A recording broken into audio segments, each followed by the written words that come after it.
4 бөлім. Хатшы ретіндегі жұмысымды бастап кеттім. Әкем айтқандай жасанды дипломмен тұрдым, бірақ оны ешкім білмейді. Білсе, қатты айқайдың шығары сөзсіз. Бақытыма орай қатты қиналмадым. Қағаз толтыру, бастыққа су, шай апарып беру, барлығы мен ойлағаннан да оңай жұмыс екен.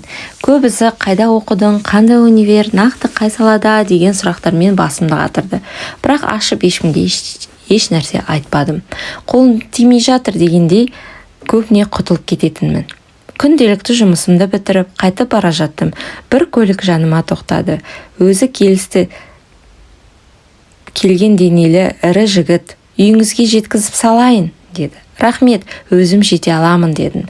Бөтен ойым жоқ, қорықпаңыз, мазамды алмай, әрі жүр, мен сенен бөтен ойыңның бар жоғын сұраған жоқпын, деді. Ары қарай автобусқа отырып кеттім. Өзі бір түрлілеу секілді көрінді. Бірақ расында қорықтым. Бөтен көлікке отыру тым ерсі көрінді. Үйге жеткенше жанымды шүберекке түйіп келдім. Неге екенін бір түрлі қорқып отырдым. Бірақ неге қорқамын? Күнде барып келіп жүрген жерім. Жігіттер қараса не болыпты? Тым әдемімін. Қараса көз тоймайтындай Құдай ерекше қылып жаратты. Керісінше, осындай ерекшелікке қуанып шүкіршілік етуім керек. Тым қорқудың қажеті жоқ деп өзімді сабырға шақырудамын. Үйге келсем маған құда түсіп, бір бөтен ер мен әйел кісі келіпті. Бірақ жанында ешкім жоқ. Күйеу бала қайда деп әкем сұрақтың астына салып жатыр екен. Олар болса қазір міне жолда екен дейді.